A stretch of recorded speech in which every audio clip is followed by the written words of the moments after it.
Hare Krishna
Krishna Krishna हरे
शहंशाह की आज आरती बड़े प्रेम और श्रद्धा से उतारे।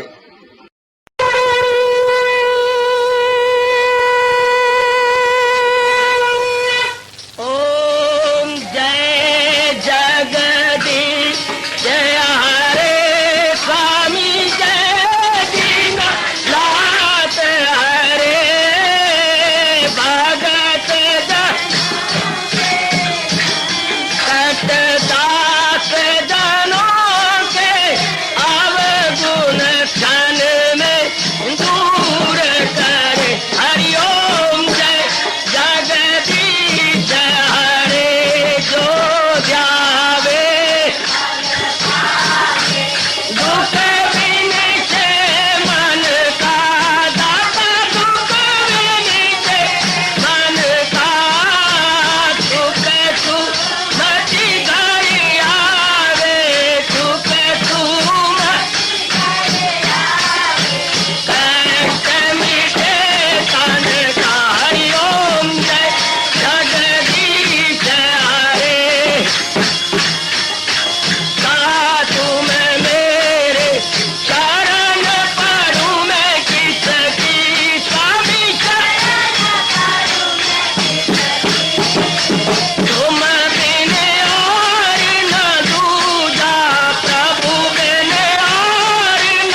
भवन्तु सुखिनः सर्वे सन्तु निरामयाः सर्वे भद्राणि पश्यन्तु मा कश्चित् दुर्भाग् भवेत् हरि ओम शांति शांति शांति ओम प्रभु इसलिए भगवान कृष्ण की जगत गुरु भगवान कृष्ण महाराज की प्रभु नमो भगवते वासुदेवाय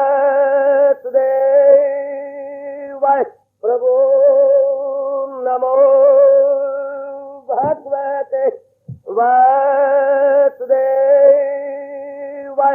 प्रभु नमो भगवते वासुदेव ओम सनौ आवतु सनौ भुनक्तु वीर्यं कर्वावै तेजस्विनो अधितमस्तु मा विद्विषावै वही हरि ओम शांति शांति शांति ओम प्रभु ब्रह्म विद्या गीता भगवती की मर्भागिन उपस्थित गीता अनुयायी मंडली माता बेटियों बुजुर्गों उपस्थित धार्मिक भाइयों भगवान जी की अपरंपार दया कृपा से हम श्रद्धा और प्रेम पूर्वक श्रवण कर रहे हैं। इन दिनों इस सायंकालीन शुभ संगत में ये ज्ञान कर्म संन्यास युग नामी चौथा अध्याय हमारे मालिक और जिंदगी के एकमात्र पथ प्रदर्शक भगवान कृष्ण फरमा रही थी कर्म किस तरीके से किया जाए अंतःकरण भी निर्मल हो और हमारे लोक के कर्म भी साथ साथ निभते चले जाए। बहुत कमाल की बात इसे कहा करती है एक तीर से दो शिकार खेलना बहुत ही कमाल का बहुत ही अच्छे। ये कैसे बात बने तो भगवान जी ने बता दिया था किस तरीके से वो इस श्लोक में हमने विचार किया जब सब प्रकार की आशाएं जीव की खत्म हो जाती हैं और अंतःकरण पर वो निग्रह कर लेता है।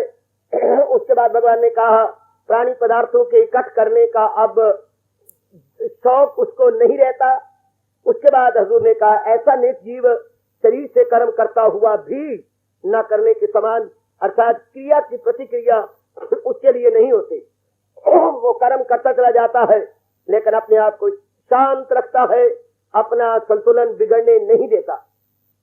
ये कर्म की चोटी की अवस्था है जबकि शरीर से कर्म किया जाए और उसका प्रभाव न पड़े कई बार नाकामयाबी होगी उसके बाद फिर पुरुषार्थ करेंगे मन और पक्का होगा तब कहीं भगवान की पूरी कृपा होने से ये चोटी की अवस्था बनेगी। जो मालिक ने कहा तन काम में मन रहे ध्यान में तो पल भी न गुजरेगी अज्ञान में।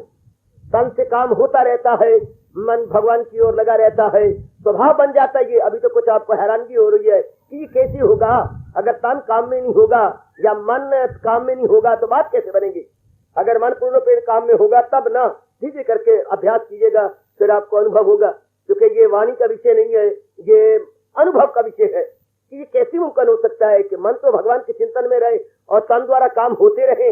अभी तो आप कुछ विश्वास कीजिए कि ऐसा हो सकता है धीरे करके अभ्यास जारी किया जाए तो कई बार भूलेंगे कई बार कामना आ जाएगी कई बार द्वेष पैदा हो जाएगा कई बार फटकन पैदा हो जाएगी फिर हम जुट जाएंगे फिर लग जाएंगे आखिर कामयाबी आपके हाथ में है। प्रभु जरूर आपको कामयाब करेंगे मेरे मालिक सफलता जरूर प्रदान करेंगे। जुटिए लगिए और भगवान भरोसे अपना जीवन में कल्याण करने की पूरी कोशिश कीजिएगा। इसके बाद क्या उसकी अवस्था होती है जब तन काम में मन रहे ध्यान में तो पल भी न गुजरे की असियान में गुजरे पाप का भागी नहीं बनता। उसका अंतःकरण साफ सुथरा होता जाता है और वो भगवान जी के दिव्य दृष्टियों के काबिल हो जाती है। जरा ध्यान दीजिए सब मेरी माता बेटियां बुजुर्ग और भाई अपने मन को खींचकर जरा वाणी में लगाइएगा बहुत कल्याणकारिणी एवं मधुर वाणी चल रही है। इसके बाद क्या अवस्था बनेगी उसकी ये श्लोक भी 22वां बहुत कमाल का है। दीजिए प्रारंभ करते हैं और धीरे करके समझने की कोशिश की जाएगी। यदृच्छलाभ संतुष्टा द्वंद्वतीता विमत्सरा समासिद्धौ असिद्धौ च कृत्वा अपि न निबध्यते हरि ओम तत् सत् हरि ओम तत् सत् हरि ओम तत् सत्। जो मिल जाए ये उसकी अवस्था बनेगी। जो मिल जाए लेकर वही शाद है, न हासिल न पाबंदे इस दाद है। बराबर जिसके लिए जीत हार, फिर भगवान कहना पड़ा अमल में अमल का नहीं वो शिकार। और ठोस करके विचार करें, यदृच्छ लाभ संतुष्टा, यदृच्छ लाभ से संतुष्ट। हमने विचार तो किया, बहुत गहरे नहीं उतरे होंगे आप, अब हम उतरेंगे। जो मिल जाए लेकर वही साध है। ऐसा नेक जीव जो भगवान जी की अपार कृपा से सब आशाएं छोड़े हुए है, अपना कर्तव्य समझ करके जुटा हुआ है, लगा हुआ है। उसने अपने आप को जुटा रखा है, लगा रखा है, अपने आप को बना रखा है। ऐसी सुंदर अवस्था अपनी बनाई हुई है, ऐसी अच्छी अवस्था उसने अपनी बना रखी है भगवान की अपार कृपा से, भगवान की अपार रहमत से। तो फिर मेरे मालिक अपने श्रीमुख से फरमा रहे गए, हजूर अनवर अपने श्रीमुख से कहने जा रहे गए, ऐसा व्यक्ति पुरुषार्थ तो कर रहा है, जुटा हुआ है, लगा हुआ है, वो तो भगवान का फरमान है, चाहे पहुंचा हुआ हो और चाहे परले दर्जे का दुनियादार हो। जहां में न देखोगे तुम एक पल के कोई भी पार गए, और बेअमल आपको कोई नजर नहीं आ गया, कहीं खला बैठा हुआ हो, कभी भी नहीं। भगवान के चोटी के प्यारे भी अपने आप को जाप में, भजन में, सिमरन में, चिंतन में लगाए हुए होते हैं। ये भी तो सूक्ष्म क्रियाएं हैं। फिर भी भगवान अपने प्यारों को अपनी तरफ से प्रेरणा दे करके लोक संग्रह के लिए, लोक कल्याणार्थ के लिए कर्म करवा लेते हैं। लोक कल्याणार्थ कर्म करवा लेते हैं, जिसमें दूसरों का भला हो उसको प्रेरणा दे देंगे और वो उसकी कठपुतली है, लग जाएगा, जुट जाएगा। इसके बाद जो मिल जाए, ये इससे परे कोई और अवस्था नहीं। ये चोटी की अवस्था है। इस अवस्था में तो भगवान का दीदार हुआ के हुआ। ध्यान दीजिए मेरे साथ, सब मेरे बच्चे शामिल, आप 10-5 समय है शामिल। ऐसे जीव ने पुरुषार्थ किया, लगा, जुटा। वो उसका उद्देश्य नहीं था कि मुझे ये मिलना, मुझे ये मिलना, बिल्कुल भी नहीं था। भगवान ने उसे रजा दिया है, थका दिया है। महाराज जी की उस पर बड़ी कृपा हो चुकी है, पूरी रहमत और पूरी इनायत हो चुकी है। किसी प्रकार की इच्छा करके नहीं कर्म करना, भली आपको समझना है, क्योंकि हमारे जिंदगी के सारे दिन कोई न कोई इच्छा करके गुजरे हैं। हमने पुरुषार्थ किया है तो कोई कामना रख करके, आपने पढ़ाई की है तो आगे यूनिवर्सिटी की डिग्री रख करके, आपने कमाई की है तो अच्छे घर वार को प्राप्त करने के लिए, या संसार में इज्जत मान मर्यादा प्राप्त करने के लिए आपने जुटे हैं, लगे हैं, बढ़े गए। कोई भी आपने किया है, कोई न कोई संसार संबंधी कामना रखी है। लेकिन ये नेक जीव, ये इस धरती पर आदर्श जीवन बिताने वाला भगवान का प्यारा लक्की सोल, ये कर्म किए जा रहा है, किसी प्रकार की कामना नहीं। अपना कर्तव्य समझते हुए, अपना फर्ज समझते हुए, या यूं कह दूं स्पष्ट, भगवान जी की शुभ प्रेरणा लेते हुए वो जुट गया है, लग गया है। उसने अपने आप को जुटा दिया है, उस नेक जीव ने अपने आप को लगा दिया है। लो मेरे मालिक क्या कह रहे गए, इसके बाद जो कुछ भी मिल जाए, हाँ उसमें साध है। जो मिल जाए लेकर वही साध है। उसके बाद भगवान उसे मान देती हैं, बहुत अच्छे, अपमान देती हैं, बहुत अच्छे। भगवान उसको जो कुछ भी देते हैं भगवान का प्रसाद समझता है कि मेरे मालिक का प्रसाद है, मेरे मालिक की कृपा है, मेरे मालिक की ग्रेस है, ग्रेस ऑफ ऑलमाइटी है। वो बड़ा प्रसन्न हो जाता है। जो मिल जाए। ये कैसी अवस्था हुई, क्योंकि जीवन का उद्देश्य ये थोड़ा था कि मुझे ये मिले ना या मिले, मैंने ये लेना, ये कामना में तुम्हारी जिद होती है, लेके छोड़ूंगा, कुछ भी क्यों ना हो जाए, ये मैंने लेना ही है। इस तरह जिद हो जाती है सजनों, वो मेरी अच्छी माताओं बेटियों, पूरी जिद हो जाती है कि ये तो मैंने लेके छोड़ना है। लेकिन उस चीज में जिद ही कोई नहीं, जो मिल जाए लेकर वही साध है। जो मिल जाए, जिस तरह भगवान जी दे दे उतना ही काफी है। जो दे दे, वो तो भगवान के श्री चरणों का प्यार चाहता था। उसके जीवन का उद्देश्य तो ये था कि मैं अटूट भक्ति करूं, मेरे अंदर भगवान की लगन पैदा, वो भगवान ने दे दी, या भगवान के दर्शन वो भगवान ने दे दिए। कि ऐसे नेक पुरुषों को हम आप्त काम कहते हैं। आप्त काम, जिनकी सब कामनाएं पूरी हो चुकी है, सब। अब अगर वो जिंदा है तो मेरे और आपके कल्याण के लिए, मेरी और आपकी बेहतरी और भलाई के लिए। उनका अपना कोई उद्देश्य नहीं है, उनका अपना कोई और मतलब नहीं है। अगर किसी को आपने रोटी खिला दी है तो अगर अब वो आप लंगर में फिर भी नजर आता है तो आपको रजाने के लिए, बांटने के लिए वो नजर आएगा। यानी एक बहरे की शक्ल में नजर आएगा, एक भूखे की शक्ल में नजर नहीं आएगा, क्योंकि उसने अपना पेट भर लिया है। मेरे सजनों, मेरी माताओं बेटियों, इस प्रकार भगवान के प्यारे जिन्होंने अपनी सब कामनाएं भगवान के दिव्य दर्शनों से पूरी कर ली है, अगर वो फिर भी जिंदा है तो मुझे और आपको रास्ता दिखाने के लिए, मेरी और आपकी बिगड़ी बनाने के लिए, ऐसे को हम कहेंगे लाइट हाउस। वो एक लाइट हाउस या प्रकाश स्तंभ का काम कर रहे हैं। वो प्रकाश स्तंभ है, वो रोशनी का मीनार है, जो आने जाने वाले जहाजों के लिए एक बहुत चेतावनी खड़ी है उनके लिए, कि उनको आगाह की जा रही है या उनको बताया जा रही है कि यहाँ पर आपने ध्यान से गुजरना है। शाबाश, इससे ऐसों का जीवन मुबारक होता है। भगवान ने अपना दृष्टांत देते हुए कहा है, अगर न करूं अनथक लगातार काम तो रुक जाए दुनिया के धंधे तमाम, चले लोग मेरी रवश पर सभी, करे काम वो भी न अर्जुन कोई। जरा समझने की कोशिश करना, मैं पूरी कोशिश कर रहा हूं समझाने की, ये बड़ा सूक्ष्म नुक्ता है। काम कर रहा है, हाँ, उद्देश्य कोई भी नहीं। भगवान प्रेरणा दे रही है, लोक संग्रह के लिए, लोगों की भलाई के लिए, सर्व हिताय सर्व सुखाय, वो कर्म में जुट रहा है, लग रहा है, दूसरों का ज्यादा ज्यादा लाभ हो, ये भगवान जी उससे करवा रहे गए, उसको ऐसी प्रेरणा दे रहे गए, उसके लिए ऐसा माहौल तैयार कर दिया, ऐसा वातावरण, ऐसी एनवायरमेंट और सराउंडिंग उसकी बना दी गई है जिससे अनेकों का लाभ होगा, अनेकों की भलाई में वो अपने आप को जुटा रहा होगा, लगा रहा होगा। तो अब उसके बाद जो भी उससे मिल जाए, जो कुछ भी मिलता है संसार से, क्योंकि उसका जो असली उद्देश्य था वो तो पूरा हो गया, वो तो मालिक ने दीदार दे दिया, उसके संस्कार काट दिया, आवागमन खत्म हो गया, उसका मन रच गया, संतुष्ट हो गया, satisfied, now is contented and satisfied, quite contented and quite satisfied, या इंसान सेटिस्फैक्शन उसको मिल चुकी है, बिल्कुल शांत है। इसके बाद संसार संबंधी जो भी मिल जाता है उसे तो खुशी खुश है, जो मिल जाए लेकर वही शाद है, जो मिल जाए। संसार से कुछ भी उसे मिल जाता है, खाने को कम मिलता है, थोड़ा मिलता है, रहने को स्थान मिलता है और मिलकर कोई उठा देता है, ये उद्देश्य को नहीं, जो मर्जी कर दो उसके साथ, उन्हें कोई परवाह नहीं इस बात की, कोई उनके लबों पर गिला नहीं, शिकवा नहीं, शिकायत नहीं, मुबारक मुबारक, कोई वो शिकायत नहीं करेगा, आप ये नहीं करें, कुछ मतलब ही नहीं। जाने भगवान का काम, जाने वो अपने आप को भगवान के अर्पण कर चुके हैं। चलो मेरे मालिक, शरीर रखना है रखो, नहीं रखना ना रखो, मर्जी आपके, अगर आपको जरूरत है शरीर रख लो, नहीं जरूरत है तो मर्जी आपकी, मान करते हो अपमान करते हो, ये आपका है। उसका रोम रोम पुकार रहा होता है। अगर आप ध्यान से उनके कर्मों को देखें और उनके लक्षणों को देखें तो क्या, नाथ मेरा क्या बिगड़े, ओ नाथ मेरा क्या समरे, जो बिगड़े जो समरे तो तेरा, ओ प्रभु मेरा क्या बिगड़े। उससे हर क्रिया में इंडिकेशन भगवान की है, हर क्रिया में एरो मार्क महाराज जी की ओर हो रहा है। ओ मेरी माता बेटियों, उसके बाद जो भी मिलता है, वाह वाह के वाह वाह, कितना अच्छा पाठ पढ़ा है उन्होंने। अगर उनसे बातचीत भी की जाए तो उनके लबों पर ये नुक्ता, उनके ये चर्चा बनी हुई है, उनके होठों पर ये शब्द नाचे जा रहे गए, जीता रखे तो हमको या दर से सार उतारे, अब तो फकीर आशिक कहता है यूं पुकारे, राजी या हम उसी में जिसमें तेरी रजा है, या यूं भी वाह वाह है और वो भी वाह वाह वाह। इसे कहते हैं राजी बा रजा।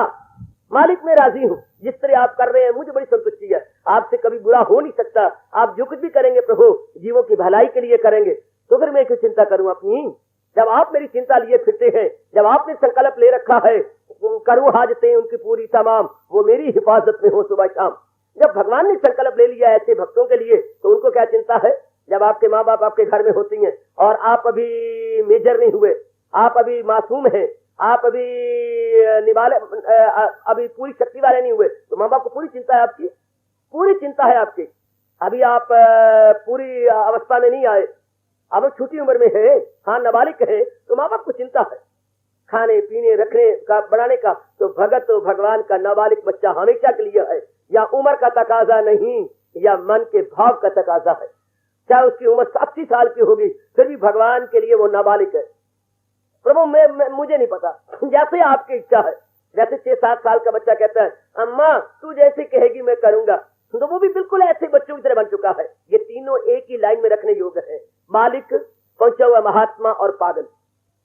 इन तीनों को स्ट्रेट लाइन में खड़ा कर दो, ये तीनों ही एक ही लाइन में खड़े करने योग्य बच्चे, बालिक नाबालिग वाली से, और पागल और महात्मा। अंतर बता दो, बालिक की अभी बुद्धि का विकास नहीं हुआ, भोला भाला है। महात्मा की बुद्धि का विकास चोटी पर हो चुके, भोला भाला बन गया। दोनों उल्ट है, नाबालिग अभी यानी इमैच्योर बॉय, उसकी बुद्धि का विकास नहीं हुआ, और महात्मा की बुद्धि का पूरा विकास होकर बच्चे समान हो गया है। और जो पागल है, हाँ उसकी बुद्धि काम ही नहीं कर रही। तो तीनों ही नेक नियत होके खड़े हैं, नहीं करे। जरा बच्चे को देख लो, कोई उसके जो है मस्तक पर वल नहीं, छल नहीं, कुछ भी नहीं है, भोला भाला है। आहा आहा आहा, महात्मा जी बड़े भोले भाले होती हैं, कोई राग नहीं, कोई द्वेष नहीं, कोई लेना नहीं, कोई मतलब नहीं, कोई स्वार्थ नहीं है, बच्चे की न्याय। और जो पागल है वो तो होता ही बच्चा है। तुझे क्या है, मुझे ये है यार, ये कमाल है, कमाल है, ये कमाल है।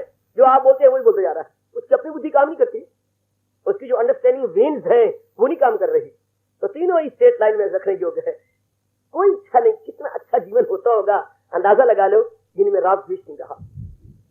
पागल में अनजाने रूप में राग द्वेष नहीं रहा, महात्मा में जाने रूप में राग द्वेष नहीं रहा। बच्चे की अभी विकास ही नहीं हुआ नाड़ियों का, अभी टू बी डिवेल्प्ड है, टू बी डिवेल्प्ड आहा, और महात्मा जी का फुल्ली डिवेल्प्ड आहा, और जो वो है वो अंडर डिवेलपमेंट, जो पागल है अंडर डिवेलपमेंट या under the layers of development. वो तीनों ही शानदार है, तीनों ही अच्छे लगते हैं। और जो जो आप राग द्वेष को छोड़ती जा रही हैं, आप अपने लिए कितनी अच्छी बनती जा रही हैं, आपका मन कितना शांत है। इससे साबित होता है कि प्राणी पदार्थों में खुशी नहीं है, खुशी मन का विषय है, और मन को अंतर में रखने से शांति मिलती है। अगर इंसान इस राज को जान ले, कभी ना मन को भटकाए, मुझे ये मिलेगा, तो यही एक बड़ी भारी भूल है सज्जनों और मेरी माताओं बेटियों, जो हमारे मन में ये कीड़ा फंसा हुआ है, मुझे अच्छी चीज मिलेगी, मुझे नौकरी मिलेगी, मैं पास हो जाऊंगी, मुझे अच्छा घर बार मिलेगा, ये तो मुझे खुशी होगी। ये बिल्कुल धोखा है। दरअसल शांति तो आत्मा का विषय है, और अगर मन बार मुखी ना और अपने आप में टिका रहे, आहा वो अवस्था रहे जिसका दिल रूह से मुतमयन, उसी फर्द को कायम और अक्ल जिन आत्मनी एवं आत्मना तुष्टा चित प्रज्ञा तदा उच्चते। अपने आप में जो संतुष्ट है, किसी से नहीं, किसी के करके नहीं, अपने आप में संतुष्ट, अपने में संतुष्ट। अगर मन ना भागे, ना कोई तमन्ना करे, ना कोई कामना और वासना बनाए, तो आप आदमी अपने आप में संतुष्टि पाता। ये व्यक्ति अपने आप में संतुष्ट है। बड़ा अच्छा जीवन है ऐसों का, बहुत निराला, बहुत ही सराहनीय जीवन है। ऐसी मेरी माताओं बेटियों, चाहे वो इस जहान में दिन प्रतिदिन कम होती जाएंगी, जो अपने आप में संतुष्ट हो, ना माँ से, ना बाप से, ना बहन से, ना भाई से, ना पति से, ना पत्नी से, ना इज्जत से, ना धन से, ना पदार्थों से, ना बारी आदर मान सत्कार से, अपने आप में संतुष्ट, अपने आप में। हजारों में कोई इंसान आजकल के विचित्र समय में शायद देखने में आए, मैं शायद लगा रहा हूं, जो अपने आप में संतुष्ट हो, अपने आप में रहती हूं। इन्हें हम कहेंगे सेल्फ स्टैंड, या हम कहेंगे आत्मनिर्भर। वो इससे बहुत बड़ा लिमिटेड अर्थ लेते हैं हिंदी में आत्मनिर्भर। क्या जो अपना रुपया कमाते हूं और किसी की तरफ ना देखते हो, हम कहते हैं आत्मनिर्भर। ना मेरे बेटे, आप बोलते हैं वो आत्मनिर्भर है, उसका बोलते हैं सेल्फ रिलायंस, अंग्रेजी में कहेंगे सेल्फ रिलायंस या सेल्फ स्टैंड। वो मेरी ये बेटी भाई आत्मनिर्भर है, मतलब खुद कमाती है, किसी के आश्रित नहीं है, तो गलत अर्थ है ये। आत्मनिर्भर वो, अच्छा जब चलो मैं मान लिया छोटे अर्थ लगा लूं, जो अपने कमाती है वो आत्मनिर्भर। कहां? धन रूप में तो वो निर्भर है, अपने पर है, पर कहां है? धन रूप में नौकरी के निर्भर है। आप कहते हैं वो आत्मनिर्भर हो गया, ये तो बड़े गलत अर्थ लगाते हैं। नौकरी पर निर्भर है। अभी थोड़ी सी बात बन गई थी, आपके मन में हलचल मच गई, जब तक पॉजिटिव आंसर नहीं आएगा तब तक पता नहीं क्या होगा। Wavering was there, wavering was there, even then you are implied, even the wavering is there.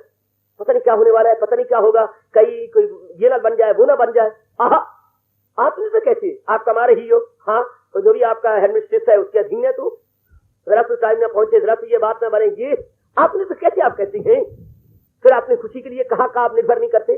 सचमुच आत्मनिर्भर तो वो है जो आत्मा या परमात्मा के भरोसे हो चुका, उसको हम कहेंगे वो अब जमाने के आश्रित नहीं है। वो अपनी खुशी का चश्मा अपने भीतर से ले चुका है, खुशी का चश्मा वो अपने भीतर से ले चुका है, अपने आप में संतुष्ट है। ये चोटी का महात्मा होगा, और महात्मा वो नहीं जो भगवे कपड़े में मलबूस है, महात्मा वो नहीं जिसे हजारों आदमी गुरुदेव गुरुदेव महात्मा कहते हैं। महात्मा आप नहीं जानेंगे, महात्मा वो जो पूर्ण रूपेण मालिक तक जिसकी रसाई हो चुकी है, और अपनी शांति का जो भीतर से ले चुका है, बिल्कुल अपने भीतर से। आजकल तो महात्मा बस हुआ है जिसके 10, 20, 50, 60 आप लोगों की तरह पीछे पीछे फिरते हो, हाँ जय जयकार हो रही, ओ महात्मा की धोर दरगाह तक पहुंच जाए ना। मेरे पुत्र आपको कुछ नहीं लग सकता ये बातें। कबीर साहब रो के गए थे कि वक्त बड़ा गंदा आ रहा है, फूटे आंख विवेक की, लखे न संत संत। ऐसा काला वक्त आएगा, कबीर जी कह रही है कि जीव की अकल मारी जाएगी। उन्हें ये नहीं पता लगेगा चोटी का महात्मा कौन है और अभी प्राइमरी स्टेज में कौन है, क्योंकि दोनों के कपड़े चाल ढाल बराबर नजर आएगी। फूटे आंख विवेक की, लखे न संत असंत, जाके पीछे 10-20 है ताको नाम महंत। जिसके पीछे 10, 20, 50, 60 हो जाएंगे, बड़े महंत हैं जी, बड़े पहुंचे हुए हैं जी, धुर दरगाह तक इनकी नजर जाती है जी, परमात्मा इनके अधीन हो चुके हैं जी, वगैरह वगैरह, चाटुकार बतेरे फिरते होंगे और लोगों को धोखा देते फिरते होंगे। लेकिन असल तो वो जीव वो है अपने आप में संतुष्ट, अपने आप में गदगद, बिल्कुल अपने आप। शायद ही आप उनका अंदाजा लगा पाए जो अपने आप में मस्त रहती हैं, अपने आप में अलमस्त रहते हैं। हाँ, उनके लिए मेरे भगवान कह रहे हैं जो मिल जाए, मिले ना मिले उनको क्या परवाह है। जो मिल जाए लेकर वही शाद है, जो मिल जाए। उनको किसकी परवाह है या उनकी कोई इनकी इच्छा है? आहा, तो उन्हें ये मिले वो मिले, जो मिल जाए। गुरुदेव महाराज अमेरिका में गए, वहां पर साल 2 साल लेक्चर दिए हिंदू धर्म पर। लोगों ने बहुत अप्रिशिएट किया, बहुत पसंद किया। आखिरी बार यूनिवर्सिटियों ने उन्हें नाना प्रकार के सर्टिफिकेट दिए। ये जरूरी नहीं होता पुत्र कि आप लोग हम लोग इम्तिहान दें तो डिग्री नहीं थी। यूनिवर्सिटी वाले खुद जा करके ऐसे चोटी के फिलासफरों को डिग्री देने जाते हैं कि बड़ा चोटी का फिलासफर है, बड़े छोटे, उन्हीं की शास्त्र उनकी किताबें पढ़ पढ़ के तो अगले डिग्रियां लेती हैं मनोविज्ञान की या साइकोलॉजी की या फिलॉसफी की, वो खुद डिग्री देने जाती हैं। तो गुरुदेव को इसकी कई डिग्रियां विदेश वालों ने दी, विदेश यूनिवर्सिटियों ने बड़ी डिग्रियां दी। और जब स्वामी जी अपनी इंडिया को आने लगे तो उन्हें फेयरवेल के लिए जहाज पर चढ़ाने गए। तो स्वामी जी जब जहाज में बैठे तो जितनी डिग्रियों वाली थी सारी समुद्र के तह के ऊपर फेंक दी। महाराज तो बड़ी कीमती डिग्रियां, मैंने क्या करना है, मुझे यहीं से मिली थी, मैंने इसी के तह पर फेंक दी है। राम को पंजाब यूनिवर्सिटी के आगे डिग्री बड़ी भारू है, मुझे तो एक डिग्री चाहिए थी। भगवान के दिव्य दर्शन जो हो चुके हैं, मुझे बाकी डिग्रियों की जरूरत नहीं। सब समुद्र की सतह के ऊपर डिग्रियां तैरती नजर आई। उनको जरूरत क्या लगाई अंदाजा, उनको क्या करना है? डिग्री तो होती स्वार्थ पूरा करने के लिए, कहीं नौकरी लेनी है, कहीं कुछ करना, उनको इनको क्या, उनको आप पूछ लो, ऐसे अंदाजा लगाइएगा, ऐसे कोई जरूरत है जो मिल जाए, कोई ऐसी जरूरत है? तब अंदाजा लगाया उन लोगों ने कि हम जिनके लिए मरते रहते हैं इन लोगों को परवाह सकती नहीं है। लो हमारी समुद्र की सतह पर ये सारी फेंकते हुए जा रहे हैं कि तुम्हारी डिग्रियां इज इक्वल टू ये, no meaning to realise soul. चीजों की महत्ता तो हम बढ़ाते हैं, चीजों में तो कोई अपने आप में इंपॉर्टेंस नहीं है, अपने आप में तो कोई इंपॉर्टेंस नहीं। अगर हमारे मन में कामना ना हो, इच्छा ना हो, तो बड़े से बड़ा आदमी मेरे और आपके लिए जीरो है।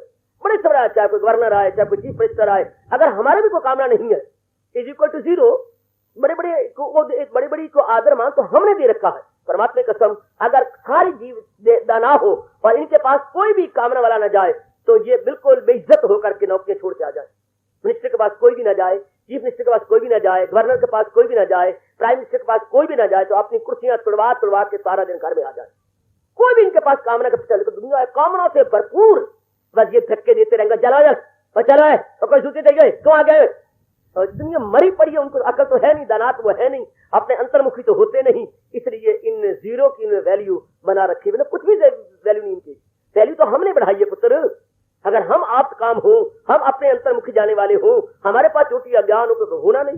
वो तो भगवान ने पहले कह दिया है, हजारों में होगा कोई खाल खाल। वो तो कोई विरले जीव होती है जिनके पूर्व के संस्कार बड़ी अच्छी और बड़ी अच्छी नेक कमाई हो, तो वो भगवान की ओर जाती है। अदरवाइज तुम्हें सजनों आप देख ही रहे थे क्या, सब कामनों में मरे पड़े हैं, मैंने ये करना है, मैंने वो करना है, तो बाओ फिर इनकी वैल्यू है, डीसी की वैल्यू बढ़ गई, थानेदार की वैल्यू बढ़ गई, वो हमने बढ़ाई है, इनकी वैल्यू हमने बढ़ाई है। बार बार धक्के खाएंगे, इनके पास जाएंगे, वो भी कहेंगे ओ हमारे बिना इनका काम करना नहीं हुआ है, और दिन चढ़ता नहीं और आगे हजारों में जनता खड़ी जाती है हमारे आगे, फिर तो वो उनको पूरा पूरा मिलेगा। वरना तो कामना वालों ने बढ़ाई है, वो तो कुछ नहीं। और ऐसों की जो अपने आप में संतुष्ट है, अपने आप में गदगद है, उनको क्या पड़ी, जो मिल जाए मिले ना मिले उनकी बला से। इसलिए भगवान ने कहा याद चला वो संतुष्ट था। अब वो संतुष्टि तो उनको पहले अंदर से मिल गई थी, संतुष्टि तो उनको अपने आप में मिल गई थी। ऐसों को क्या पड़ी है। दो प्रकार के खिलाड़ी आपने देखे कभी जाकर के, दो प्रकार के खिलाड़ी का, एक तो होती है जो बड़ी इज्जत मान बड़ाई और धन इकट्ठा करने के लिए, हो बड़ा रुपया मिलेगा, बड़े बड़े तमगे मिलेंगे, बड़ा बड़ा ये होगा एक वो। और एक होती है फ्रेंडली मैच खेलने वाले, सारा दिन काम करते रहे, शाम को गए अपना ग्राउंड के अंदर जो है टेनिस खेल रहे हैं। अब इनमें कोई हार गया तो हंस पड़ेंगे, जीत गया तो हंस पड़ेंगे। उनकी मां मर जाती है, जरा हार जाए जीत जाए, जरा गोल उधर आगे छोड़ न जाए तो खून घटे जाता, हाय बेइज्जती, हाय बेइज्जती, हाय क्या बनेगा, हाय ये क्या होगा।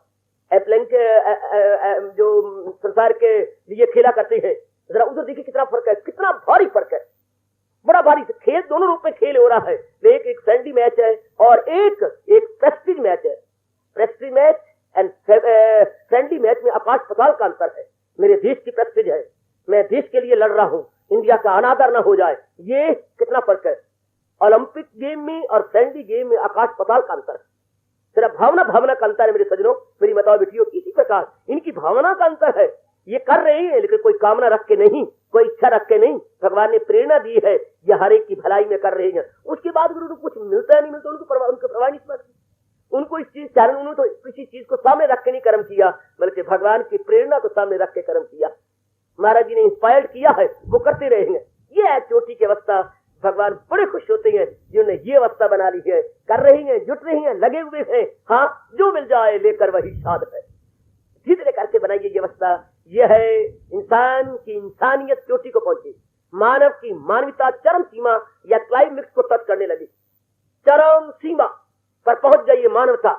इंसान की पर्सनैलिटी चोटी को पहुंची। पर्सनैलिटी की सिर्फ बारी रूप में न लिया करो, कद बुत और खूबसूरती और ये वो। नो, पर्सनैलिटी हाई थिंकिंग का मतलब होता है। Personality does not meet any out जो साइड की चीजें हैं या हमारी जो अपरेंट की चीजें हैं। नो, हमेशा पर्सनैलिटी विजन होती है, विदाउट नहीं होती। जिनके इतने चोटी के इरादे, इतने चोटी के विचार, इतना उद्देश्य है, इनको हम इंसान नहीं कह सकते। ये इंसान रूप में मुझे कसम आपकी देवता है, जो किसी कामना के अधीन नहीं, किसी इच्छा के अधीन नहीं। ओहो, ऐसों के लिए कबीर साहब ने सदा बहार के फूल चढ़ाए हैं। चाह मिटी चिंता गई मनवा बेपरवाह, जाके कछु ना चाहिए तो ही शहन शाह। वाकई इसमें कोई शक नहीं, तख्त और ताज रखने वाला ही बादशाह नहीं है। सब प्रकार की कामना छोड़ के ये बादशाहों का ही बादशाह है, ये बादशाहों का भी बाप है। आनंद से फिरता है। बादशाह की भी खुशी बाहरी रूप में है। जनता उसकी अगेंस्ट हो गई तो बात, सारी बात खत्म हो गई। जनता उसके हक में होगी तो बात बनी रहेगी। इस पराधीनता है और जनता सदा किसी के साथ नहीं रहती। भगवान राम आए तो धोबी जैसे भी बोलियां मार के चले गए तो आपस की बात भी मूली। धोबी जैसा भी जो है क्या मारता है, बोली मारता है। गजब, जिससे कि सीता जी को भगवान राम ने दे दिया था क्या, वनवास। तो पुत्र जनता साथ में थी जो अपने आप में संतुष्ट है। मुबारक है ऐसे नेक पुरुषों का जीवन जो अपनी खुशी के लिए किसी और का मुंह नहीं तकते, जो अपनी और नारी चोली के अंदर अपनी खुशी के लिए दूसरे की ओर ना देखना। देवी, वो देवी होगी, वो भगवती होगी, वो मातेश्वरी होगी। देवी कहूं, भगवती कहूं ना, मातेश्वरी कहूंगा। वो यथार्थ रूप में मातेश्वरी है, जो अपने आप में संतुष्ट, अपने आप में गदगद है।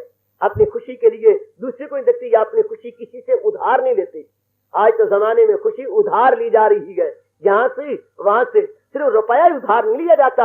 हम समझते थे कि उधार का मतलब था किसी से रुपया लेना, लेकिन महाराज जी का प्यारा बनने से पता लगा नहीं, हर एक जीव भिखारी है, अपनी खुशी उधार लेता है। कुछ माँ से, कुछ बाप से, कुछ बहन से, कुछ भाई से, कुछ श्रीमती से, कुछ श्रीमान से, कुछ अपनी औलाद से, कुछ नौकरी से, कुछ सेहत से, कुछ डॉक्टरों से।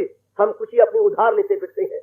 थोड़ी थोड़ी इंसान आज उसी तरह है जैसे कि शहद की मक्खी होती है। शहद की मक्खी नाना प्रकार के फूलों पर जाकर थोड़ा रस उधार लाती है और अपने छत्ते में इकट्ठा करती चली जाती है। आज भी इंसान शहद की मक्खी की तरह अपनी थोड़ी खुशी ले ले करके अपने मन के छत्ते में बटोर रहा है और पता नहीं कब चोट लगेगी और सारी खुशी कोई और ले जाएगा। जैसे कि शहद निकालने वाले आ जाते हैं और इनको मार करके सारी उनकी शहद ले जाते हैं। मेरे अच्छे बुजुर्गों, बच्चों, बताओ बेटियों, ऐसे जीवों का बुरा हाल है जो अपनी खुशी दूसरे पर अवलंबित है, जिनकी खुशी दूसरे पर आश्रित है। उनकी खुशी कुछ नहीं। करोड़ों व्यक्ति आप देखेंगे उनकी खुशी अवलंबित है, यानी वो डिपेंड करते हैं। मैं उम्मीद रखूंगा आप सबसे, हम भगवान के प्यारे हैं, हम असलियत को समझने वाले हैं, हम अपना कल्याण किया चाहते हैं। हम अपनी खुशी के लिए दूसरे का मुंह नहीं तकेंगे, बल्कि भगवान की ओर निहार कर भगवान के महामंत्र का जाप करते हुए अपने आप को अंतर्मुखी करते हुए और भी आगे और भी आगे और भी आगे अपने अंदर गोता मारते हुए अपने खुशी के चश्मे को ढूंढ निकालेंगे, अपने खुशी के चश्मों को ले निकालेंगे। घबराओ मत मेरे बच्चे, जुटे रहिए, लगे रहिएगा। इसमें फिर क्या होगा, फिर बाहरी रूप में कर्म कर रहे हो, किसी रूप में कर्म कर रहे हैं, फिर जो भी मिल गया, जो मिल जाए लेकर वही शाद है। जो मिल जाए, आहा, जो मिल जाए लेकर वही शाद है। एक कवि इस प्रसंग में बड़ा अच्छा कहता है, मुझे कवियों से खास प्यार है, वो तो गजब ढाता है। हजारों मर गए कारून से बढ़कर, शेर याद रखिए, हजारों मर गए कारून से बढ़कर, खुदा जर दे तो दिल दे आदमी में, खुदा बख्शे तो बख्शे दौलते इश्क, हमें लाखों करोड़ों हैं इसी में। खुदा बख्शे तो बख्शे दौलते इश्क, हमें लाखों करोड़ों हैं इसी में। वो कहता है बड़े बड़े कारू बादशाह जैसे हो गए, लेकिन कारू कितना गंदा और कितना कंजूस था, कितना लोभी था। कभी कहता है अरे मुझे ये धन नहीं चाहिए कारू जैसा, खुदा जर दे तो दिल दे आदमी ने। अगर खुदा ने धन भी बख्शा है तो हम देखते हैं जिनके पास धन है उनको दिल नहीं दिया, जिनको दिल दिया उनको धन नहीं दिया। धन भी हो और दिल भी हो, ऐसे कोई नजर आएंगे आपको। हजारों रुपया हो और दिल भी हो उनके पास हो, दिल उनका छोटा है। जैसे पता नहीं ये सारा रुपया छाती पे धर के ले जाना। आहा, कभी ऐसो को ताना मारता है जिनका दिल नहीं है और रुपया बहुत है, जो खा जाएगा या ना दे जाएगा। धन की दो गतियां हैं, या तो खुद इस्तेमाल कर लो या दान दे के लोगों का भला करो। दो ही गतियां धन की पुत्र, जो खा जाएगा या ना दे जाएगा वो छाती पे धर के ना ले जाएगा। ताना मारता है कभी, जो खा जाएगा या ना दे जाएगा वो छाती पे धर कर ना अंत में छाती पे धर के नहीं देता ही नहीं है। और जिनको वो दे रखा है वो देना ही नहीं चाहते। शाबाश शाबाश शाबाश। तो फिर कवि क्या कह रहा है? कवि कह रहा है खुदा बख्शे तो बख्शे दौलत। अगर दाता मुझे दौलत देनी है तो भक्ति की दौलत दे दे, जो दौलत से नहीं खरीदी जा सकती। मुझे अपने भक्ति की दौलत दे जिसे कुबेर भी नहीं खरीद सकता। खुदा बख्शे तो बख्शे दौलत इश्क, मुझे लाखों करोड़ों है इसी में।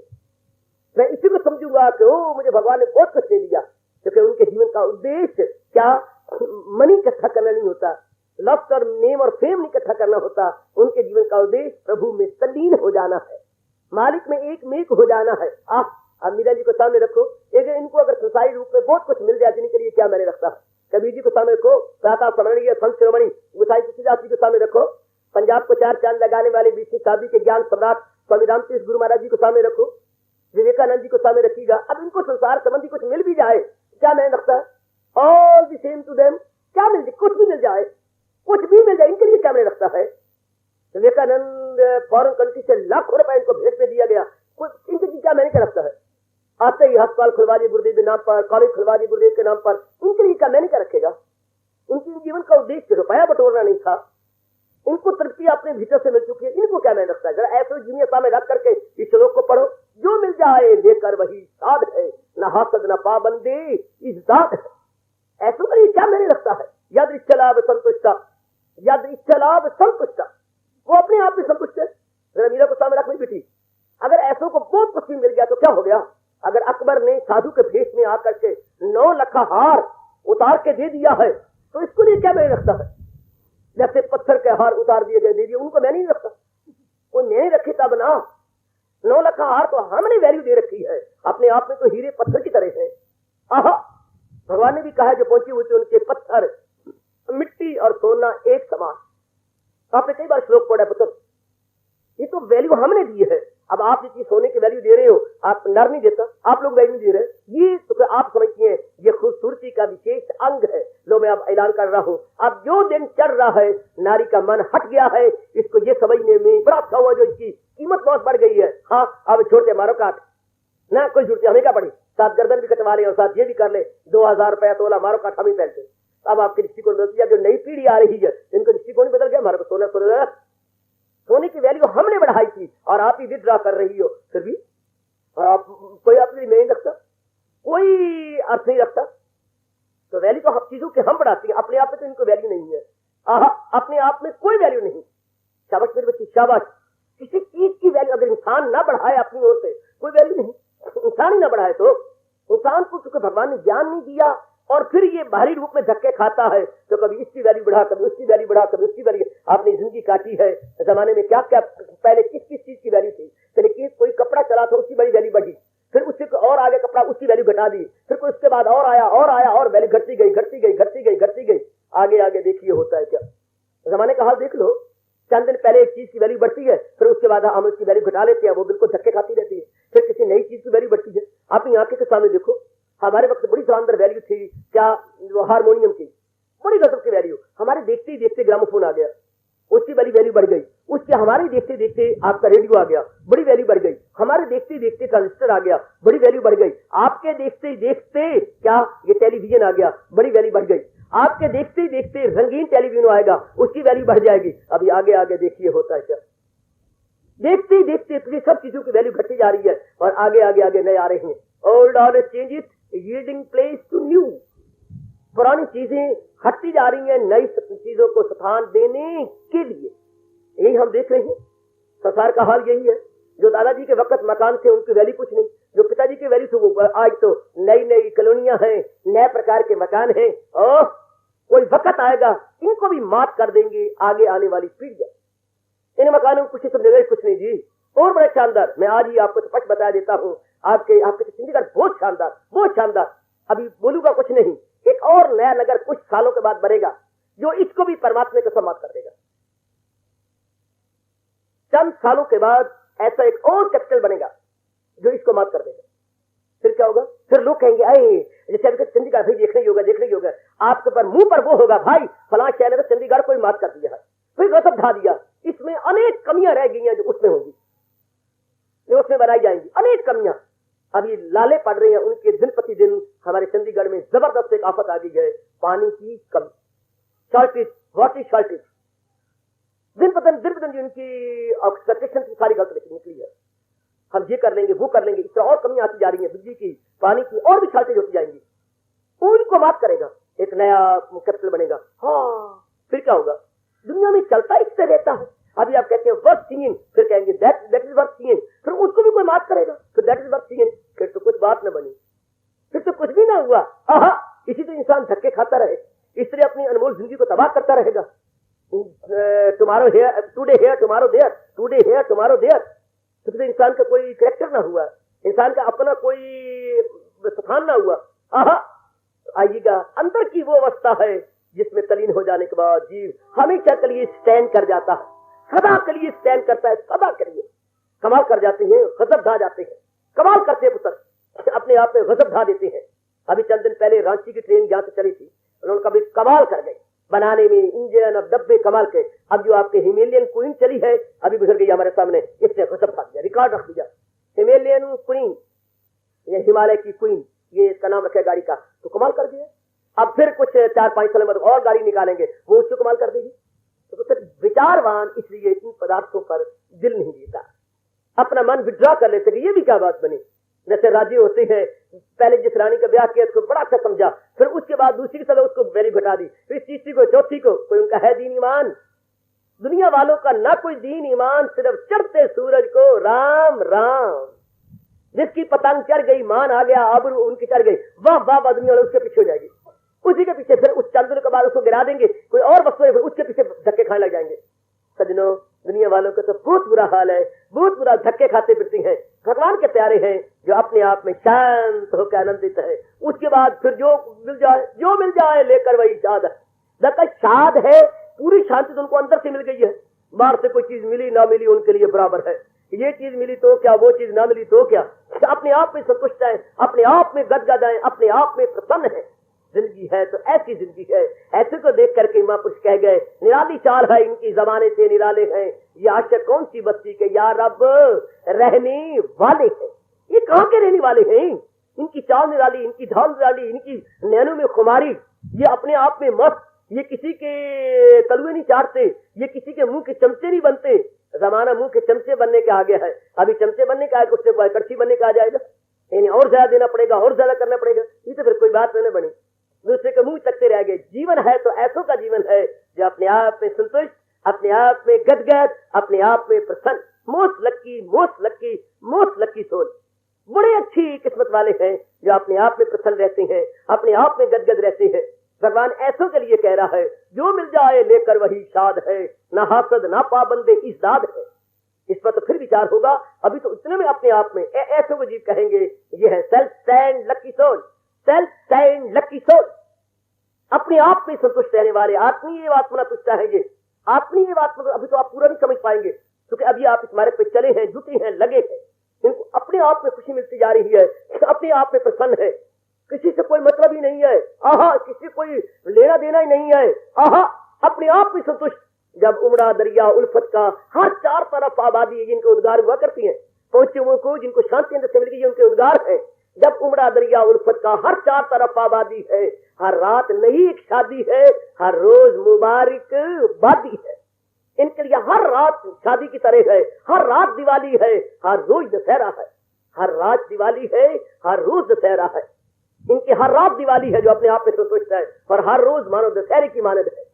खुश सदा दिवाली साध की, आठों पैर बसंत, हमारे यहाँ कहावत चलती है, सदा दिवाली साध की। अजी क्यों?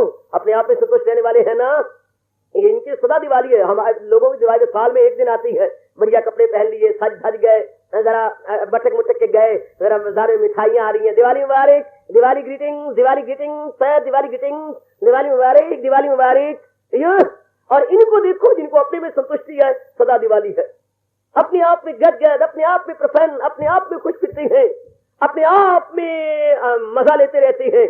बहुत अच्छे, बहुत अच्छे, बहुत अच्छे, बहुत सुंदर। आहा, अपने आप में प्रसन्न फिरने वाले, आहा, अपने आप में खुश फिरने वाले।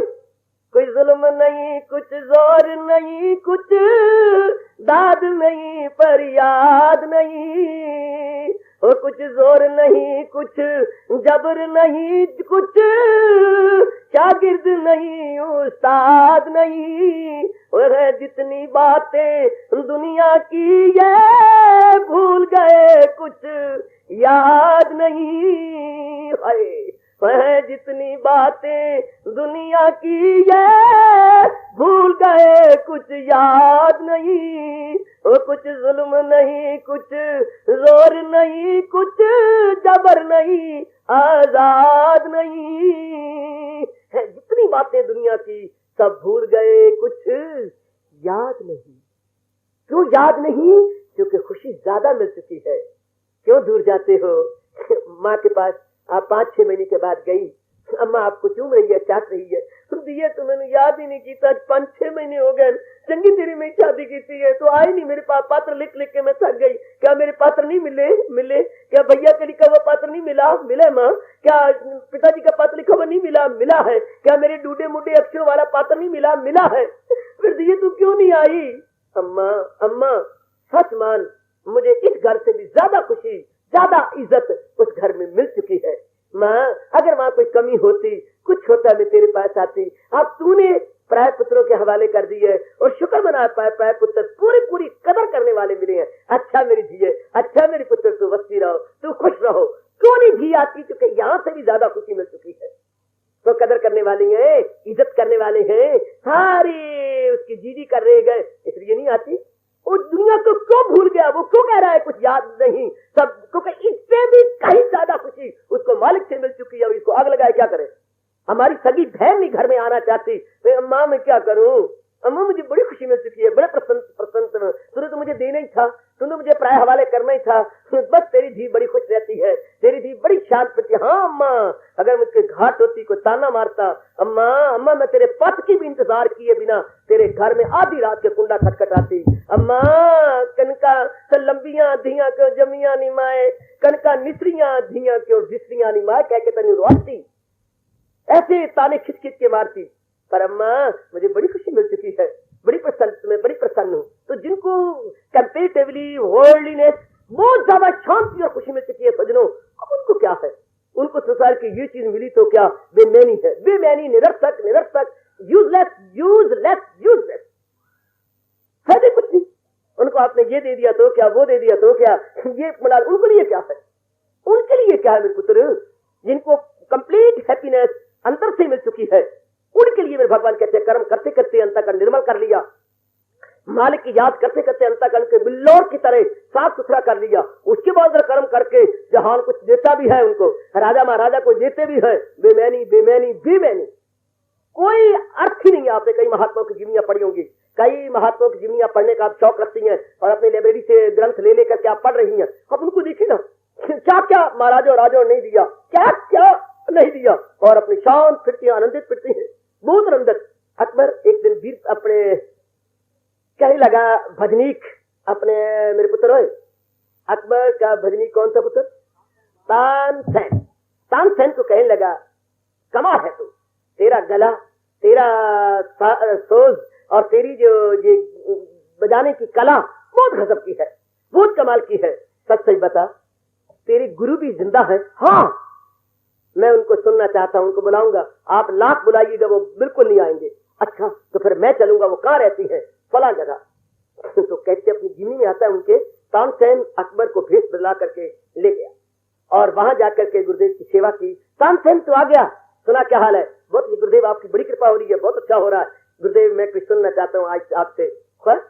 बड़ा इनका आपस में प्यार था गुरुदेव और शिष्य का। उन्होंने सुर शुरू कर दी, बड़ा सुंदर बजाया, 2-4 गीत सुने। अकबर को सुन के बहुत खुश हुआ, बड़ा प्रसन्न, वापस आ गया। वापस आ जाने के बाद अकबर ने काफी इनाम भी दिया। एक दिन कहने लगे, तानसेन एक बात कहना चाहता हूँ जो मेरे मन में है, तो बुरा न मनाना। नहीं महाराज, आपका अन्न खाया बुरा कभी न मनाऊंगा। कारण क्या है? जो लुत्फ, जो मजा मुझे तेरे गुरु के गाने और बजाने में आया, वो तेरे में नहीं है। महाराज कभी हो ही नहीं सकता। लाख मैं कोशिश करूं, तिल लगा दूं, मैं कितनी कला सीख लूं, क्यों? परफेक्ट तू भी है महाराज, तब तक परफेक्ट हूं जब तक गुरुदेव सामने नजर नहीं आते। अगर वो आए तो मैं बिल्कुल ही उनके मुकाबले में कुछ भी नहीं हूं। पर नहीं, तू उनके ऐसा नहीं बन सकता, गुरुदेव में बन ही नहीं सकता। अकबर, क्यों जी? राजा मैं क्यों बन सकता हूं? पर मैं आप उत्तर दूं तो बुरा न बनाना अकबर। क्या बड़ा फर्क है, मैं एक तेरे जैसे छोटे राजे का क्या नौकर हूं और वो त्रिलोकी नाथ के नौकर है। अंतर तो बड़ा भारी हुआ। मैं उन जैसा कैसा बनूं? मैं चंद एक टुकड़ों के लिए तेरे धक्के खा रहा हूं और वो इन टुकड़ों से परे हट के अपने भगवान के दीदार के लिए गाता है, तो उनमें मेरे में अंतर बड़ा, भावना का बड़ा अंतर है। मैं चंद टुकड़ों के लिए गाता हूं और वो भगवान को रिझाने के लिए गाते। कितना भारी अंतर पुत्र। नाचने वाली डांसर तो अब भी आती होंगी समाज में या सिनेमा हॉल में, हाँ, लेकिन डांसर तो हमारी मीरा भी थी। हाय साधु, तू कहां की बातें कर रहा है? डांसर तो मीरा भी थी, पर भावना में देखो, एक शाम तले और एक दाम तले। एक 2 लाख रुपया मिलना आधे घंटे के नाचने का, इसलिए नाच रही है। और एक मारे तो प्रभु गिरधर गोपाल, दूसरों न कोई, पग घुंघरू बांध मीरा नाची रे। एक मैं कह रहा हूं, शाम तले नाचना कुछ और है और दाम तले नाचना कुछ और है। अब ऐसी मीरा को करोड़ रुपया दिया जाए, मैं नहीं रखता। और ये लड़ती है आई के dancer, no no no no no, I won't dance. जरा सा उनको आप 2, 500, 700 रुपया कम दो, आई वोंट डांस। झाड़ के बोलती है काका, जैसे मुझे बताया गया, परवाह तक नहीं करते। आई वोंट, 1 रुपया कमी नहीं जाती। ये दाम तले है ना, दाम तले नाचना और वो शाम तले नाचना, भावना में कितना अंतर पुत्र। अब ऐसों के लिए जो मिल जाए लेकर, वो उनको क्या परवाह है? जिनको महाराज जी के दर्शन हो चुके हैं, अपने आप में तृप्त और गदगद रहती है, जिनका रोम रोम भगवान के मस्ती में आनंदित है, उनको क्या पड़ी? उनको आपने ये दिया तो क्या, वो दिया तो क्या, all the same to those lucky soul and right soul. इस अवस्था पर भगवान कह रहे हैं, जो मेरे लिए कर्म करते रहे और मेरे दीदार लेकर के छट गए, रज गए, उसके बाद फिर भी वो मेरे और आपके कल्याण के लिए कर्म करते हुए दिखाई देते हैं, तो फिर क्या है? जो मिल जाए लेकर वही साध। उनको जमाने ने ये दिया तो क्या और ये वो ना दिया तो क्या, अगर उनको सूली पे लटका दिया गया तो क्या, उनके गले में हार पहना दिए तो क्या और तलवार लगा दी तो क्या। उनको हार और तलवार दोनों बराबर है, उनको मान और अपमान दोनों बराबर है। उनको अगर आपने अमृत पीने को दिया तो उन्होंने कोई इनकार नहीं किया, और उनको गंदे और कमीने जमाना ने हलाहल पिला दिया, जहर पिला दिया, तो भी उन्होंने इनकार नहीं किया। ये तो श्याम जी की मेहरबानी थी कि जहर को भी अमृत बना करके भगत को 4 चांद लगाए। आहा, पी गई मीरा जहर का प्याला, विष अमृत कर डाला। आज भारत का बच्चा बच्चा पुकार रहा है, अभी तक पी गई मीरा जहर का प्याला, विष अमृत कर डाला। वो तो पी गई ना महाराज जी के नाम पर। अब आगे भगवान जी का काम था कि विष अमृत कर डाला। तो मेरे बच्चे, उनके लिए क्या है? पिलाओ उनको जहर, उनकी बला से, पिलाओ उनको अमृत उनकी बला से, उनको परवाह कोई नहीं। महाराज जी उनको रखे हुए हैं, वो रह रहे गए। महाराज जी आप नहीं रखना चाहते हैं भगवान, उनको परवाह कोई इस बात की। हाय कितना आजाद है वो, अपनी तन मन और बुद्धि से परे होकर रहते हैं। तन मन बुद्धि से परे, ना उनको तन की परवाह, ना मन की परवाह, ना बुद्धि की परवाह। ऐसों के लिए कहा जाता है, बुलबुल ने आशियाना चमन से उठा लिया, उसकी बला से बूम बसे या हुमा रहे। जब अपनी निशिस्ती उन्होंने उठा ली गए उसकी बला से। बुलबुल अगर किसी नए बाग में चली गई और अपना घोंसला बना बैठी है और पुराने घोंसले के अंदर, हाँ, अगर उसमें कोई आके गिर रहे तो भी उसके लिए क्या मैंने, और उल्लू आके उसमें अपना बना ले बसेरा तो भी उसके लिए बराबर है। बुलबुल ने आशियाना चमन से उठा लिया, उसकी बला से बूम बसे या हुमा रहे, तो उसके लिए क्या है? बराबर। जब दिल ही उठा लिया, जब मन ही उठा लिया, तो उसके लिए बराबर है। आहा आहा आहा, वो अपना मन उपराम किए हुए है। मन उपराम करना, भगवान की मस्ती लेके, ये कुछ और है। और कामना रख करके दिल तोड़ लेना, ये बिल्कुल कुछ और है। कामना रख के दिल तोड़ना, फिर तो उनके ये तराने हुआ करते हैं, हम जीकर क्या करेंगे जब दिल ही टूट गया। फिर तो वो आत्महत्या करती हैं जब दिल ही टूट गया। और उधर वो क्या कहती हैं, आहा आहा शाम तेरा दीदार कर लिया, अब हम जी के क्या करेंगे, हमें अब जरूरत क्या है जीने की। भगवान कहते ना मेरे पुत्र, तो अपने लिए ना जी, हाँ, तो अनेकों के लिए जिंदगी गुजारने की कोशिश कर। सबकी भलाई में कहां रहे। अब तेरा बेड़ा लिमिटेड नहीं होगा, तेरा बेड़ा अनलिमिटेड होगा। तो छोटी परिधि में नहीं रहेगा, तो एक बड़ी परिधि बना के रहेगा। अब अपने लिए थोड़ा जिंदा है, अब अनेकों के लिए भगवान से काम लेना चाहते हैं, तो वो ठीक है, वो अपने आप को बड़े और रूप में बुला रहा है, लेकिन दृष्टि उसकी महाराज जी तक है, दृष्टि उसकी भगवान तक लगी हुई है। आहा, ऐसी कहा करते हैं कबीर साहब के अनमोल बोल हैं, जिस मरने से जग डरे मेरे मन आनंद। बड़े बोलने मुझे हैरान कर डाला। जिस मरने से जग डरे, जरा किसी को मौत का नाम लो कांप जाते हैं। और कभी सब कहते मेरी मन आनंद, जिस मरने से जग डरे मेरी मन आनंद, कब मरूं कब पाऊं पूरन परमानंद। मैं वो दिन गिन रहा हूं कि कब इस शरीर रूपी पिंजरे को छोड़ के मालिक की जात में समा जाऊंगा। और आपको मौत का मौत मैं ही रह गया, रब तेरे आगे और कोई नहीं रहा, क्या मुझे ही बुलाना है? शाबाश, इतने प्राणी पर किसी और को बुला ले। और वो इंतजार करती है पुत्र, कब वो दिन आएगा जब पूर्ण नंद की जात में मैं समा जाऊंगा, जब उनके अंदर मैं एक में हो जाऊंगा। शाबाश शाबाश शाबाश, बहुत अच्छे बहुत अच्छे। जब मैं उनके अंदर एक में हो जाऊंगी, उनके अंदर आ जाऊंगा। शाबाश शाबाश। कोई वो बारात लेके आया और बारात लेने के बाद कहते है क्या वो श्रीमती जो बननी थी वो आगे खड़ी हुई, क्या श्रीमान तुम क्यों आए? मैं बारात लेके आया, किस लिए? तेरे लिए। क्या सारे हरियाणा में मैं ही रहेगी तेरे काबल और कोई नहीं रही? एक मैं रहेगी तू तेरे काबल है? तो सारी आदमी के दृष्टिकोण कुछ और होते हैं, आहा, और भगवान के प्यारे का दृष्टिकोण कुछ और होता है। मैं बड़ी व्याख्या करूंगा तो भी पूरी समझ नहीं आएगी, क्योंकि इतनी अवस्था आपकी है नहीं। अभी आप प्राइमरी स्टेज में हैं, लग रही हैं, जुट रही हैं, वो कुछ अपने आप को बढ़ा रही हैं। जरा सा कोई बात आपके अनुकूल हो जाती है, प्रतिकूल हो जाती है, आपका तवाज़ुन ठीक नहीं रहता। और ये तो दुनिया से बिल्कुल ऊपर उठ चुके हैं, अपने आप को बिल्कुल ऊपर वर्ल्ड प्रूफ बन चुके हैं। इनको आपने लाख दिया तो क्या, कख दिया तो क्या, इनके लिए सब बराबर है। कहती हैं पहुंची हुई उसके पास एक महाराजा जी गए और जाके मत्था टेका, 1 लाख रुपया थाली में रख दिया। तो महाराज जी ने ठोकर मारी और परे फेंक दिया। और राजा को जरा क्रोध आ गया, महाराज जी आप जानते हैं ये कितना है? मुझे क्या पता कितना है, ये 1 लाख है और मैं सच कहता हूँ कोई होगा जो आपको 1 लाख की मत्था टेकेगा। तो महापुरुष मुस्कुराने लगे, अरे राजन क्या हंकार भरे शब्द बोलता है? महाराज मैं ठीक कह रहा हूँ, कोई होगा जो 1 लाख का मत्था टेके आपको। और मैं भी कहता हूँ हाँ, तुझे भी कोई साधु रूप में मिलेगा जो 1 लाख को पैर मार के परे फेंके। पूरी ठोकर मारी और ऊपर चला गया। सिर झुका दिया बादशाह ने, बिल्कुल ठीक, लाख देने वाले तो अनेक होंगे पर लाख को पैर मारने वाला कोई एक होगा। लाख देने वाले अनेक होंगे पर लाख को ठुकराने वाला कोई एक होगा। जो मिल जाए लेकर वही शाद है। अपने ये कौन नेक जीव है जो अपने आप में संतुष्ट है? जिनके जीवन का उद्देश्य क्या संसारिकता नहीं, जिनके जीवन का उद्देश्य संसार बनाने वाला है, जिनकी दृष्टिकोण भगवान की ओर है, हाँ उनके लिए क्या मैंने रखा है?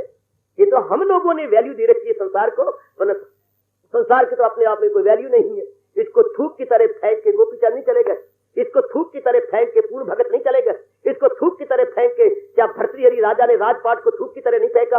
गोपीचंद ने नहीं फेंका? क्या नहीं फेंका इन महाराजाओं ने? अगर इनमें इतनी इज्जत मान बढ़ियाई होती तो थूक की तरह क्यों फेंकते? क्यों पूर्ण जी ने सारे राजपाट को फेंक दिया? क्यों भर्तृहरि ने कख की तरह राजपाट को फेंक के भगवान के भजन में लग गए? क्यों गोपीचंद इसको छोड़ छुड़ा करके भगवान के चरणों में गिर गए? अगर राजपाट, धन, पदार्थों, बीवी, बच्चों, खूबसूरती में सब कुछ होता तो क्यों छोड़ते? वो जी अपनी इतनी सुंदर पत्नी, इतना सुंदर उनका इकलौता पुत्र, और राजा उन पे लट्टू होने वाला इकलौते पुत्र, सब कुछ छोड़ छुड़ा के जंगलों की राह ले गया। क्यों ऐसे बुद्ध बनते फिर? अगर सब कुछ इसमें होता, जस्ट इमेजिन जेंटलमैन, अगर इसी में जिन चीजों के लिए हम तरसते हैं वो उसको किक मार के चले गए। Just imagine where we stand and imagine where they first stood.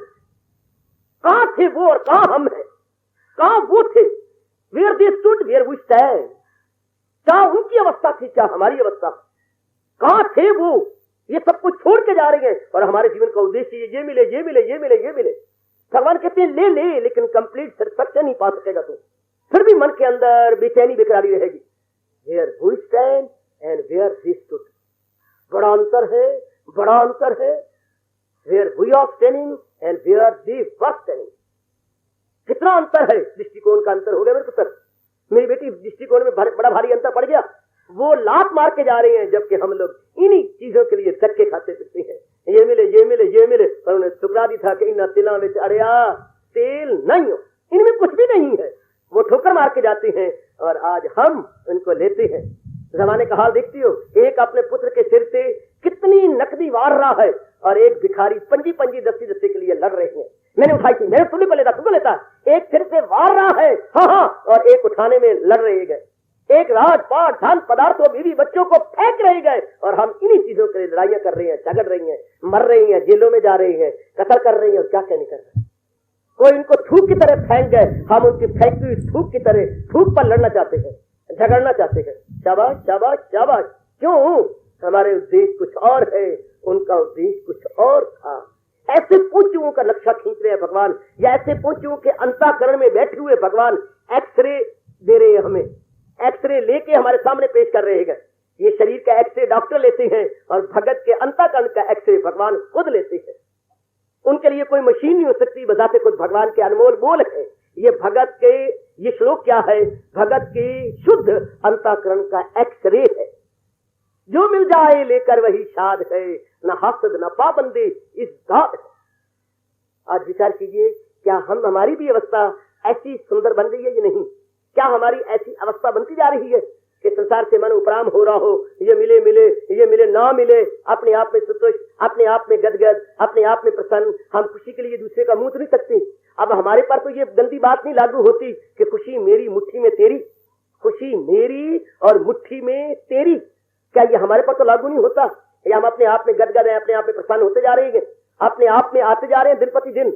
देखना तो ना अपने आप को अपना निरीक्षण कीजिए और ऐसी सुंदर अच्छी अवस्था बनाने की कोशिश कीजिएगा जो अपने आप में खुश, अपने आप में प्रसन्न, मेहनत की, जुट गया, जो मिला मिला, ना मिला ना मिला, शाबाश, अपने आप को लगा दो। उसके बाद जो मिलता है हमें लाखों करोड़ों है इसी में। अपने आप को जुटा दिया, लगा दिया, मेरे मालिक जो कुछ दिया आपने बिल्कुल ठीक दिया, बिल्कुल मैं बड़ा खुश हूँ, मैं बड़ा प्रसन्न हूँ। ये कौन कह सकेंगे जिनका उद्देश्य प्रभु प्राप्ति है, जिनका उद्देश्य कंचन कामनी कीर्ति प्राप्ति नहीं है? ये वो कह सकती हैं कि जो कुछ मिल गया ठीक है, जो मिल जाए लेकर वही शाद है। मैं फिर कह देता हूँ, ये वो कह सकेंगे जिनका उद्देश्य, जीवन का उद्देश्य प्रभु प्राप्ति है, कंचन कामनी कीर्ति प्राप्ति नहीं रहा, नहीं रहा, वो उनका रोम रोम पुकारेगा, जो मिल जाए लेकर वही शाद है, जो मिल जाए लेकर वही शाद है, जो मिल जाए लेकर वही शाद है। यद्र इच्छलाभ संतुष्टा, यद्र इच्छलाभ संतुष्टा, यद्र इच्छलाभ संतुष्टा। हार्दिक धन्यवाद, आशीर्वाद।